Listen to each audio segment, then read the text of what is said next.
Okay. Everyone. I hope you are doing well.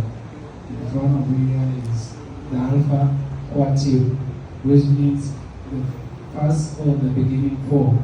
As you see, we are four and we are the beginning. Okay, we are the four members in the group, okay? And the group name is Alpha Quad, which means the beginning four, okay? That is the name of the group name.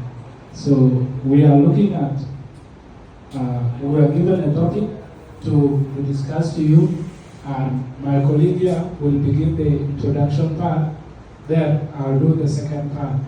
Then the four members are here to support us while we are here. So later when you have a question, you are free to ask, okay? Yeah, thank you, my colleague. Okay. Good afternoon, class. So those who don't know me, I'm called Daniel Thorne. And what we're talking about is the lady called Malala Yousafzai. She is a Pakistani. She was born in Pakistan. She was born on October 12, 1997. That is the lady, Malala Yousafzai. So the lady is a Pakistani. She was born in Swat district in Pakistan. And the lady is an activist for girls' education all over the world. So that lady, when youth were conquered advocacy, she was shot in her head on October 9, 2012 by a gunman Taliban.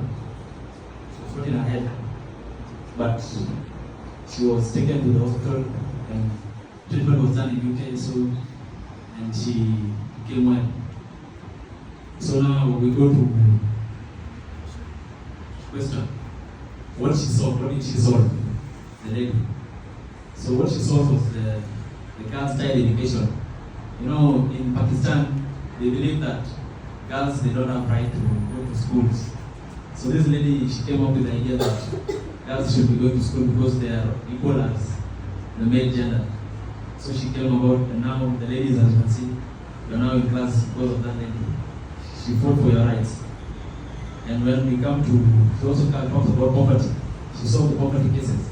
Because she is also providing the funding for the needy students, like for the UN refugee areas. She provides funds for them to go to school. So she's really doing well. And we also come about conflict and fear. The ladies in Pakistan, people fear to go to school, so she was able to solve that fearism by overcoming the problems by coming with ideas of bringing the girls to school, and that's how she came to solve the problem. So we go to, I give them my colleague to discuss what, why, and how. Thank you. As you have heard, that is all about Malala. We shall look at why. Before I begin with why, it was stated that some years back here in South Sudan, some agriculturists came and went to Barkazal State. So they told the man who was a farmer that let your cattle be the one working on your farm. The man said that no, either it should be my wife to work in the farm than my cattle. So we say the reason why. Why did she want to solve the problem? My colleague stated, we say the reason was global inequality. Yes, she looked at the inequality that was happening in her area. When the Taliban took over her area, girls were restricted from going to school. So she said, no, girls should also be given the chance, all children should be given the chance to access education. That was the global inequality. When she looked at it, she took the initiative to solve it. That was one of the reasons. Then education freedom also. That was what she was fighting for. The next thing was the refusal to be silent. She refused to be silent, though she was the target, because my friend said that she survived assassination when she was shot in the head. So she refused to stop from there. After recovering from the surgeries, she continued to refuse to be silent and continue advocating for inequality and free education for the child. That was the reason. And when we looked at how did she solve this thing, The first thing is forming a girls program, whereby my colleague stated that she is now funding a lot of girls. So she formed a program that was going to support the girls. So the next thing is advocating and lobbying government. She went on and talked, okay, shared her story and also called government responsible for everything that was happening. So in that case, that is how she solved it. The next thing is resilience. Thank you. So the next thing is resilience, and that is why we are here in the BRIDGE program. As you know, the meaning of BRIDGE in full, we have the word resilient, not to give up. Even though things are getting hard, keep going and we'll see. So thank you so much. If there's a question you have for us, you are highly welcome. Alpha, Quad, thank you.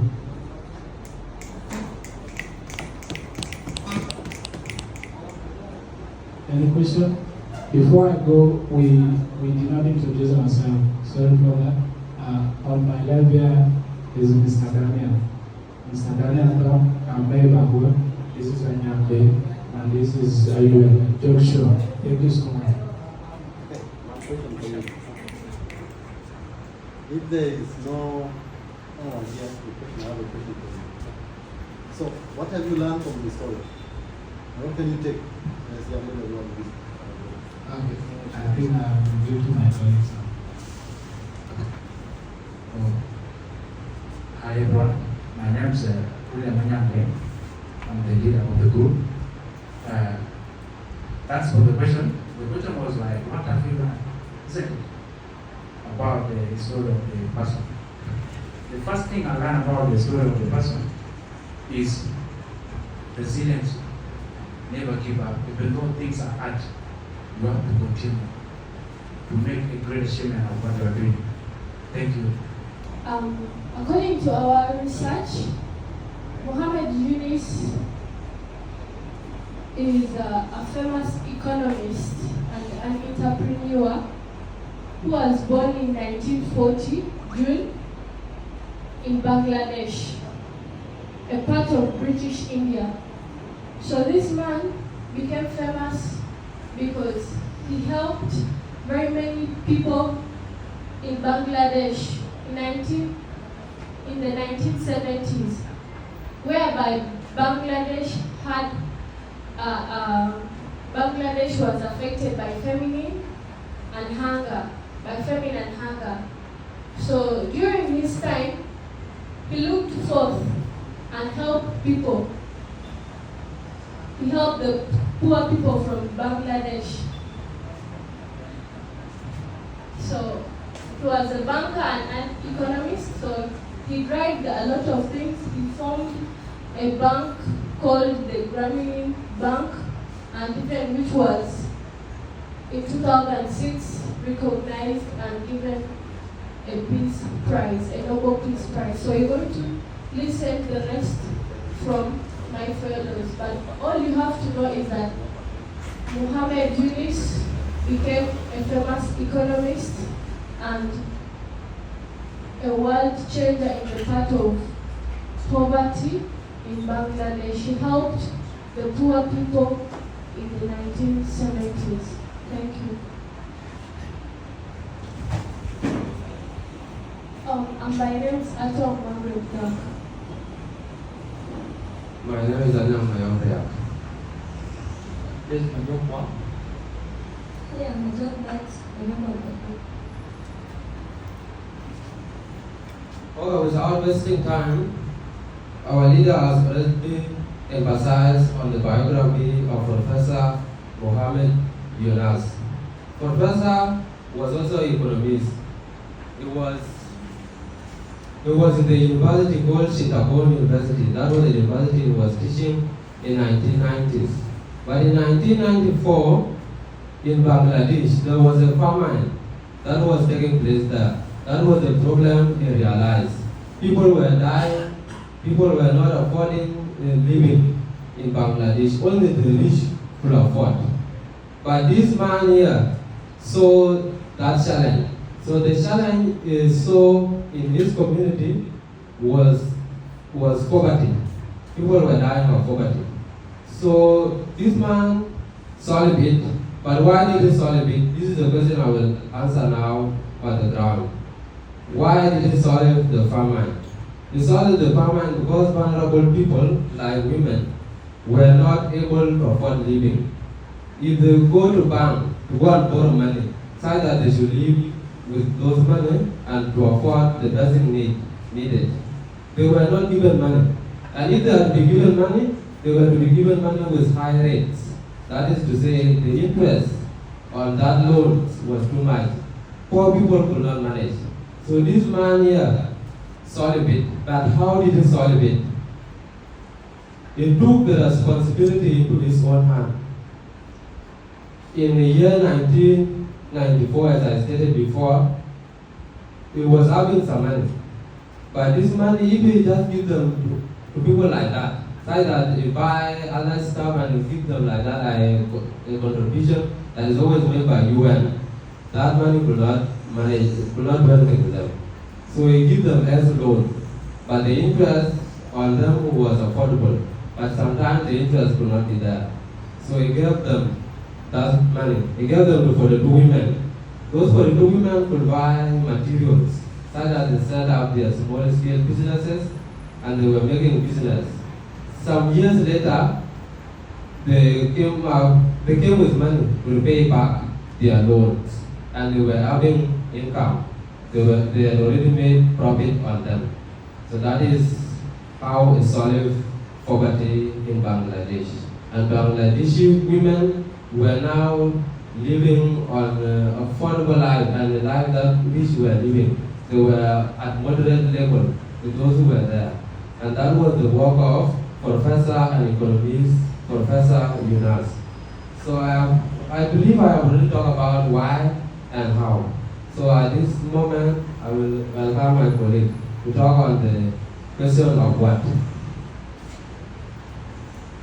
Okay. Once again, from the group one, and keep the ball rolling. And keep the ball rolling. I am going to dive straight to the what. And this. We understand that okay, our own answers on the what are the results and the legacy set by the professor. One of the legacies or the results was the birth of microcredit. Yunus effectively popularized the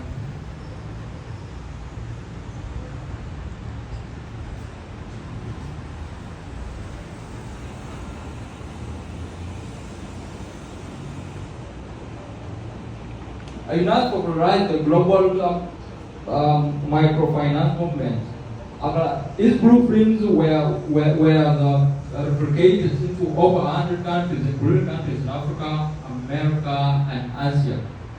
Second result was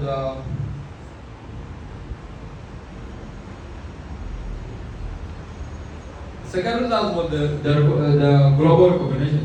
In 2006, as stated, Muhammad Yunus and the Grameen Bank were jointly awarded the Nobel Peace Prize for the efforts to create economics and social development from the bottom up. Thirdly, is the concept of social business beyond microcredit. Beyond microcredit, Yunus expanded his work into creating business designed entirely to solve social and environmental problems, rather than maximizing the profits. At this juncture, I would like to stop here.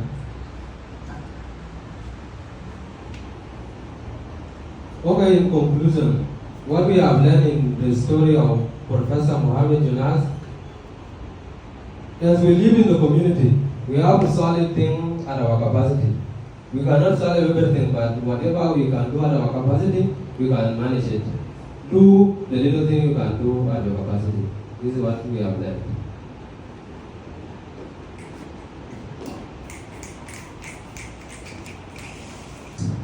𝐾𝐫𝐲, when I came from this lady, that's when I was discussing the story of the lady. I will summarize the story because of time. Because we are only given 5 minutes, I will take 3 minutes to tell the story and answer the reason, the why of the story. Then the two questions will be answered by the person next to me. So before that, I would like to introduce ourselves. I'm by the name 𝐏𝐫𝐨𝐬𝐞, and I will keep the microphone rolling. My name is 𝐁𝐑𝐈𝐃𝐫𝐬. So my name is 𝐁𝐑𝐈𝐃𝐫𝐬. Hello, welcome. My name is Wangari. So those are our names. The lady we are going to talk about is a Kenyan whose name is called Wangari Maathai. I mean. So I think we have heard of her. The story goes like this. Wangari Maathai, the name is kind of difficult, so just forgive me. Wangari Maathai is a Kenyan who grew up where she was exposed to farming, where people lived from the nature, and therefore she had an education opportunity to go and study outside. She went outside and studied biological science in 1964 at the university called, the college called 𝐶𝑠𝑚 That's where she attained a biological degree. Then she went to a school called Pittsburgh, where she attained masters in science, and she finished a PhD in Kenya, and she was the first lady in East Africa and Central Africa to attain PhD. So when she came back from that journey, she found out that her land where she left, where she was fed by the nature, where she got food from trees, was destroyed. Deforestation was taking place. Everything was destroyed.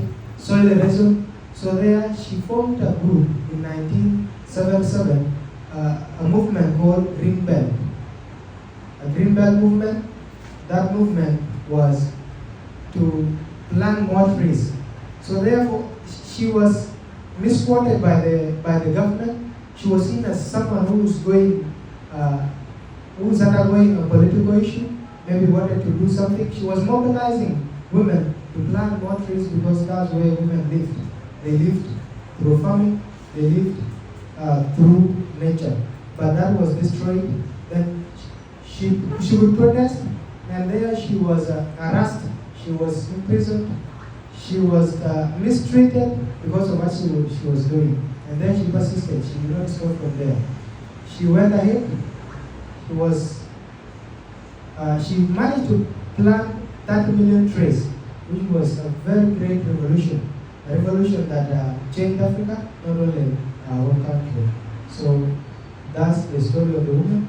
The reason why she planted more trees was because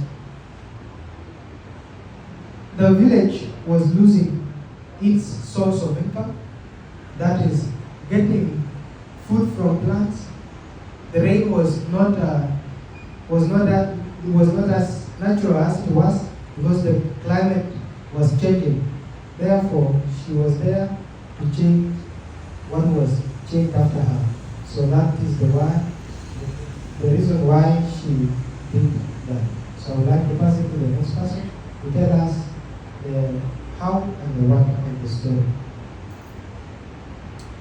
Okay.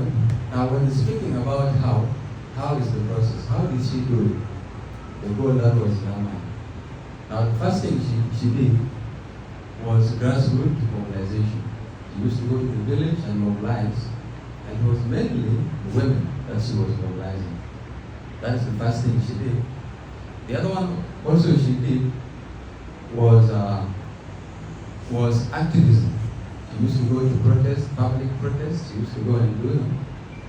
And that's what she did also. The other one she did was education. She used to educate the importance of doing this, why we should do this. And she was mainly focused on the women, the rural women, those who were in the village. Those are the how. Now, when coming to the what, it is the outcomes of what she did, the outcomes of the how. What came as a result? The first one, as you had before, through her leadership, 30 million trees were planted in Kenya. And also, as we also heard from him, there was a movement formed, and it was called Green Belt Movement. Now, I was surprised to know that there's a school called Green Belt Academy, right? Now, that school is inspired by her, by that movement called Green Belt Movement. And also, when she did, she was recognized globally. She won a Nobel Prize. That was in 2004. And the last one was the last one she did. The last one there was independence of finance. That was in the role of women. And this one came about because if a woman makes sure that one tree survives, she gives them stimulus. And so that's what happened. And so that's the what of that movement of Wangari Maathai. That's where I'm stopping. And my colleague is going to summarize. To conclude with, we have understood that the why, the how, and the what are the story. So what inspired us most is her sister. We have heard before she was arrested. She was imprisoned because of what she's doing. She was misquoted to be a political person, but she was doing the work that was going to take her. So be persistent, whatever small. I think the way we perceive planting trees is something of a farmer, but she added PhD and she was still mobilizing to do such kind of thing. So do something small that is going to make a bigger impact to the people.